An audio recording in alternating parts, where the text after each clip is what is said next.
भाजपा शिवसेना युति उम्मीदवार गजानन कीर्तिकर आज अपना नामांकन भर रहे हैं उत्तर पश्चिम सीट से। सबसे पहले भाऊ, नामांकन के लिए बहुत सारी बधाई। और क्या कुछ प्लान है आगे का? प्लान क्या, प्रचार करना है और क्या प्लान रहता है।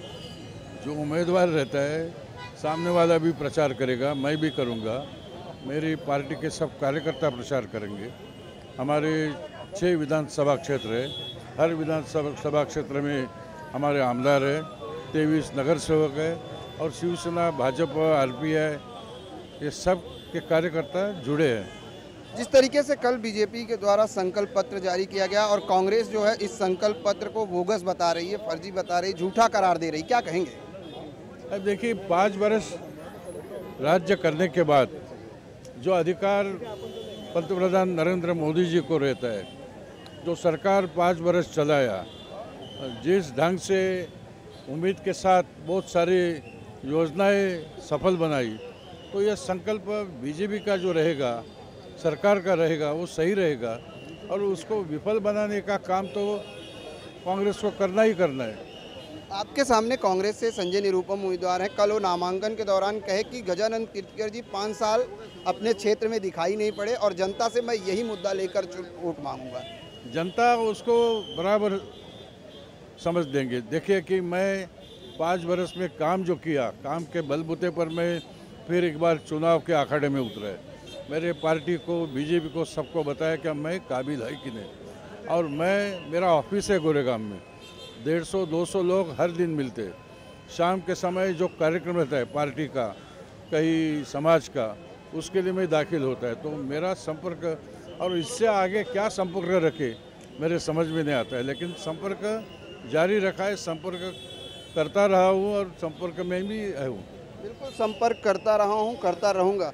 किस तरह से शुभकामनाएं देंगी आज गजानन कीर्तिकर जी, अब युति के उम्मीदवार, क्योंकि लगातार चुनाव के दौरान ही युति होती है? हमारे महायुति के उम्मीदवार गजानन कीर्तिकर को हम लोग बहुत बहुत शुभकामना देते हैं और उनको बहुत बड़ा समर्थन आज उत्तर पश्चिम मुंबई में उनको मिल रहा है।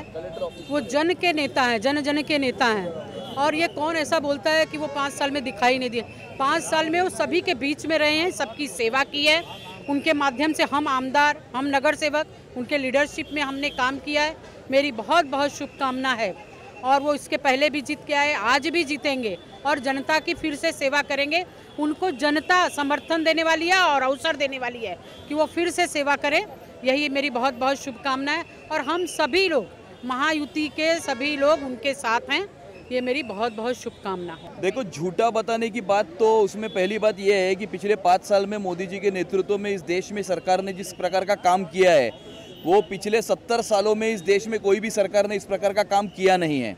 तो संकल्प पत्र तो बाद में आता है, उसके पहले सरकार का 5 साल का काम आता है। सरकार का 5 साल का काम ये जनता के सामने है, देश के सामने है और इसीलिए मोदी जी पर और एनडीए की सरकार के ऊपर इस देश की जनता का विश्वास है।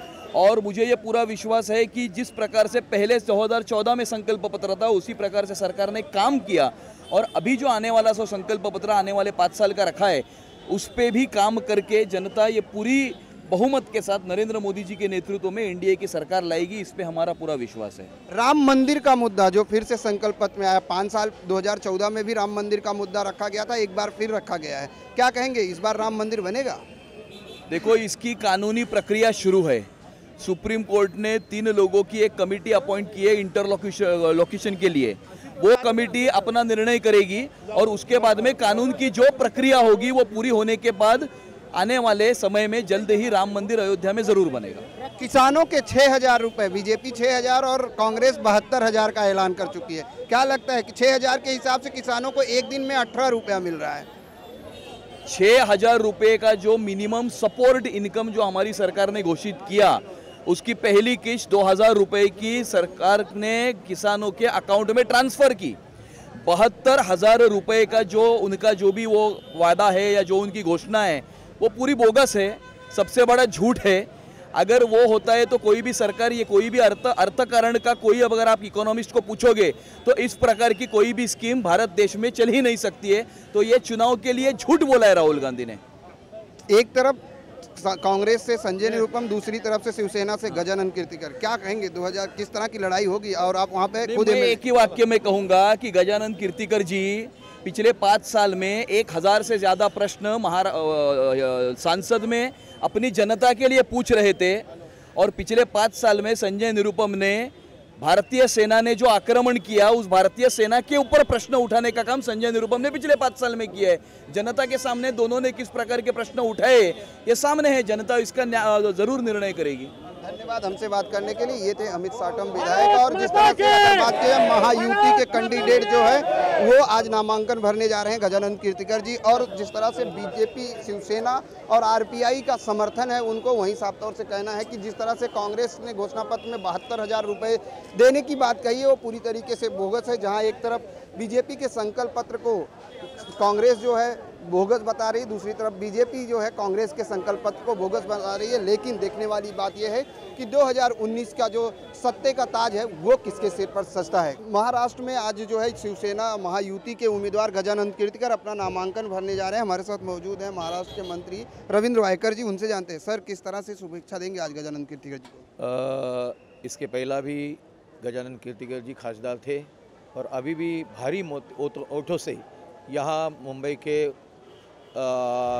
इलाके से, हमारे इलाके से जीत के आएंगे।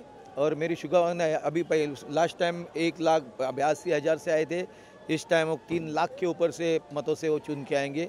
और उसी प्रकार की मेरी शुभेच्छा है और उसी प्रकार के लोग वोट देंगे। उत्तर पश्चिम में इस बार कांग्रेस और महायुति की लड़ाई है, क्या लगता है किस तरह से लड़ाई होगी?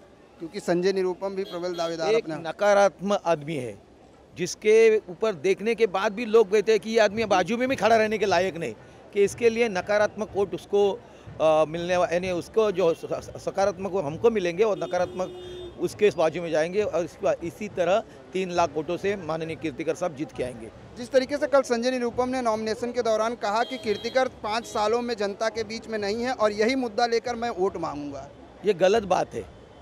खासदार का काम क्या होता है उसको मालूम है। वो बम्बई में 500 फुट के घर देने वाला है। ये क्या विषय लोकसभा का है? जिसको मालूम नहीं लोकसभा कैसी चलती है वो क्या चुनाव लड़ेगा? बिल्कुल। ऐसे में बात की जाए तो आज शिवसेना की जो है रैली शुरू हो चुकी है। नॉमिनेशन के लिए जो है गजानंद कीर्तिकर की रैली निकल चुकी है महाड़ा गेट से। ये कलेक्टर ऑफिस जा रहे हैं। आप देख सकते हैं बड़ी संख्या में शिवसेना जो है, शिवसेना के कार्यकर्ता, बीजेपी कार्यकर्ता और आरपीआई औलेगढ़ के कार्यकर्ता जो है यहाँ पर मौजूद है। और एक तरफ से देखा जाए तो हर तरफ शिवसेना के नारे से के साथ में गजानंद कीर्तिकर जो है उत्तर पश्चिम सीट से अपना नामांकन भरने के लिए निकल चुके हैं। और ये जल्दी कलेक्टर ऑफिस पहुँच जाएंगे और वहाँ पर अपना नामांकन दाखिल करेंगे। किस तरह से पूरी तरह से अपने तहे दिल से, दिलो जान से, जैसे डोर टू डोर प्रचार हुआ, रैलीज हुई, पर्सनल मीटिंग्स हुई, वहाँ के जितने भी कद्दावर लोग हैं उनसे मुलाकातें हुई, इस तरह सही हर तरीके से हम लोगों के पास जा रहे हैं और गजानंद कीर्तिकर साहब का प्रचार कर रहे हैं। लड़ाई हम मानते ही नहीं इसको, ये हम वन साइड लेके जाएंगे और पूरी भारी मात्रा से। पिछले बार 1,83,000 से जीते थे, इस बार 2 लाख का आंकड़ा पार कर जाएंगे मार्जिन का। रुपए पैसे से जनता बिकी नहीं जाती। जनता को पता है राष्ट्र की सुरक्षा किसके हाथों में है, कौन कर सकता है, कौन एक मजबूत सरकार दे सकता है। ये पैसे वैसे के मामले में सरकार जनता लुभेगी नहीं। कि 2019 का जो सत्ते का ताज है वो किसके सिर पर सजता है। कैमरामैन देवानंद सिंह के साथ प्रदीप शर्मा, इन 24 न्यूज़, मुंबई।